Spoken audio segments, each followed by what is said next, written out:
Boys and girls, we're here in San Francisco for EA's summer preview.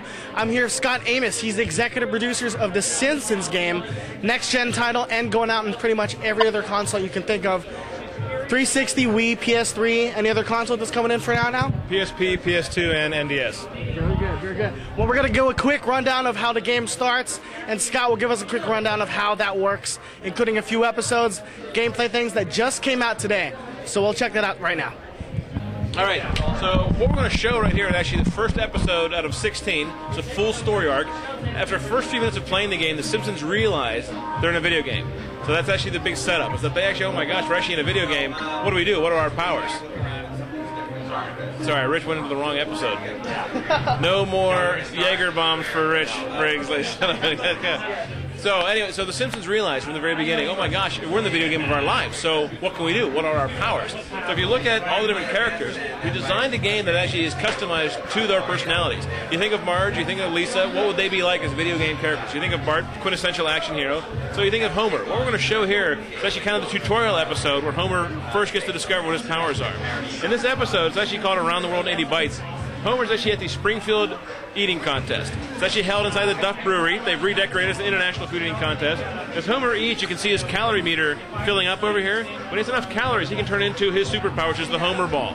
This is this giant ball of calories and fat that can roll around. He can smash stuff. He can eat anything in sight as much as he wants and never get full. This is what's going to let him win, for the first time ever, the eating contest in Springfield. He can also smash stuff. He can use a dash power to jump over long distances. There's huge numbers of collectibles. As you can see, every episode has collectibles for each character. You can see him just kind of rolling his way through Australia. He can actually go from Australia down into Mexico. And the normal players, average players, the good players, will go through the main storyline. But Rich, being an expert player, will actually find that pinata and kind of find this secondary path through the level. He actually can get to these trampolines that'll get him on top of this giant taco full of bean dip, and there he'll find the Insanity Chili Pepper, which turns him into Hot Homer. So now he's on this giant lava ball that's completely indestructible. To go places that normal Homer ball couldn't even go. He can actually go into areas that would be dangerous. You can see up here he has the power up only for a few seconds, so if he gets back in here soon enough, he can get to another hidden collectible. Oh no! Oh, and Homer's dead. Oh no. So, unfortunately, Rich died as Homer. That's just sad. Hopefully Homer can get out of there, Rich. Nicely done. But Homer's not the only character. Every episode has two characters in every episode. So the storyline's designed that no matter which episode you're in, there's always going to be two of them buddying up together.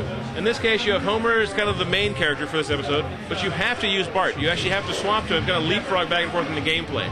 In this case, about halfway through the eating contest, Willie closes the gate to the land of Scotland, so you can't get any further, so he can try and win the contest himself. Well, Bart, of course, can help circumvent that. Bart can actually scale this Eiffel Tower and get up on top of that wall where Willie is to actually unlock the gate. So watching Bart with his abilities, there's things he can do that the other characters can't do. Climbing ladders, yeah, everybody can do that. Jumping on trampolines, everybody can do that. But you get to this one area where you see this kind of updraft, Bart can use his cape to glide and ride that updraft up to a high point. Actually get onto this zip line that this pole actually use and get across to the Eiffel Tower. Now over here, this is one of those great next-gen moments of showing kind of the scale of the world, the size of the world. It's still looking like it's hand-drawn. If you stopped and looked at that frame, you'd be like, is that from the show or is that from the game? When Bart gets high enough, he can actually use that distance to glide down, again with his cape, to this landing spot. And then actually take on Willie, fight him, get control of the switch so that he can actually open up the land of Scotland so Homer can proceed to the next area of the game. So the idea is that all the episodes of the game are based like this. If we had a second controller, you could hit start and jump in, and you can take over the other characters. So you can actually always play split-screen cooperative at any time in the game, anywhere, anytime. So you're able to switch characters on the go, on the fly. Exactly. So you can switch back and forth between Homer and Bart anytime, or you can actually join Rich, and you can jump into the game and play this vertical split-screen, and you can be one character and he's the other one in the same episode working together. So what you're not hearing, it's a very, very loud environment. What you're not hearing actually inside us is that all the voice actors, the original voice actors, the original cast have come back to reprise their roles. So we have about 100 characters from the show. We have about another 100 characters that are unique to the video game. So new costumes, new outfits, new things you've never seen before that are brand new. We actually have these guys, the voices make it so funny. Because you hear these guys, you hear Bumblebee Man, you hear Barney, you hear the comic book guy, you hear Wiggum, all talking to each other and all competing to be the food eating contest champion. And whenever you have Homer and Bart, they talk to each other as well.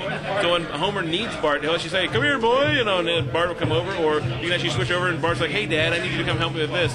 Constant interaction and the constant dialogue is what helps sell the funny of all these characters. So the authenticity of the Simpsons game is pretty much the big thing with the next-gen release. new Simpsons game coming by EA. I mean, this is pretty much one of the main gist, the main flavor of the game. Absolutely. I mean, look at the Simpsons game. It's not about the Simpsons meets Grand Theft Auto or the Simpsons meets Crazy Taxi or the Simpsons meets Madden. We're not trying to slap the license on top of an existing idea. We're saying if the Simpsons were in a game, if there's a Simpsons-based video game, what would it be? What would they do? How do we start from scratch and build up a whole new fiction and fantasy inside of all this great fiction and fantasy they already have? And the same thing with the look. I mean, looking at these characters, looking at the show, this has been one of the biggest technology challenges, is making sure that this game is true to the show, so that when fans see it, all the previous games have generally been something that looks kind of 3D, not quite right, has their own unique style and look perhaps. But when you look at this one, you're like, wow, this is The Simpsons. We work with the writers of the show. 3 of these guys who know the show backwards and forwards. They actually some of them work on the movie. Work with Matt Groening himself, who invented these guys. Having him look at our characters and say, is this what Bart should look like? Is this how Homer would look like as a Homer ball? And it's just so awesome to have that kind of experience and incredible genius and talent, making sure our stuff is true to that vision.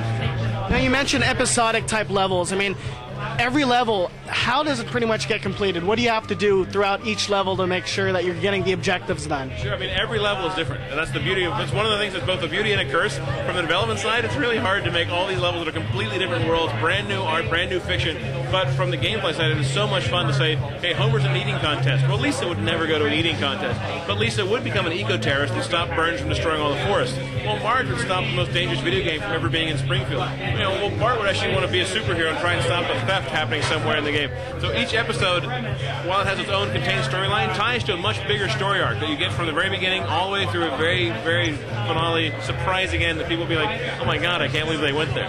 So we're very excited about how unique the storyline is. Can we actually check out another episode with Lisa and maybe Marge playing? Actually, we've shown we actually can't. You know, it's one of those things that we're kind of teasing them out little by little. You know, E3, come back at E3. Plenty of stuff to show up. We have so much stuff. We could spend hours just sitting here looking at just what we can do, let alone all the replays. So, well, sure. A lot of our readers are going to ask the multiplayer aspect. You mentioned it's a co-op type aspect. Can you basically detail a little bit that a little bit more? Yeah, I mean, co-op is actually couch play. You know, it's a family show, family game. So we look at it as we want you to sit on this couch and be able to jump in at any moment and play together. There's certain things that are unlocked because of that. There's certain places you can get to because of co-op that you can't get there single player perhaps. But it is all designed to be that kind of on the same console, on the same screen, split screen couch play. How many episodes, total chapters are we looking at? So 4 full chapters, 16 episodes split across those 4. Now, we had mentioned previously before the interview that there were some good references, video game-wise references, media references, real-world type references that really make the whole game humorous in a clever way. Can you detail a little bit more about that? That sounds like a great idea. We should do that. I can't, unfortunately. I can't tell you. I mean, one of our big reveals. Just a little bit? No, well, I mean, you know, they know they're in a video game. So imagine what EA would do with all of the properties that we have, let alone the industry itself. What are the things that you would make fun of in the video game industry? What are the things that you would make fun of, everybody in this room that actually makes video games? How would you turn that into a parody and a comedy about ourselves? So we certainly spent a lot of time. I mean, the writers had that simple idea at the beginning that has just blossomed into going places I don't think people will expect. So we're very excited to reveal the storyline later this year. And lastly, quick differences between the Wii version and the other 360 PS3 versions, as well as the console, as opposed to portable versions as well. Sure. I mean, the best thing for us is the storyline itself is great. So we want that storyline and those characters across every platform. So whether you're playing anywhere, you have that awesome storyline. But we had to tailor the gameplay, some of the levels, the designs. Like the DS has some modes and things that nobody else has. So the way you play the DS will be different than the way you play the other platforms. It actually has a couple things that are just huge surprises for the DS. But it actually has the dialogue. You still have these character voices. The PS3, the Wii, the 360, they have certain unique modes and kind of these challenge modes that you can play that some of the other platforms don't. Looking at the PSP and how it actually plays through the storyline, we wanted to customize it so it's a great PSP experience, not just a port to it. So we very carefully looked at every piece of hardware, looked at the limitations and the strengths, and said, how do we make this the best Simpsons game on that platform? So is that a personal promise for you? Best Simpsons game ever? Absolutely. And when can we expect the game to release? Late fall this year. Okay, Scott, thank you very much. Absolutely, my pleasure. Thanks, man.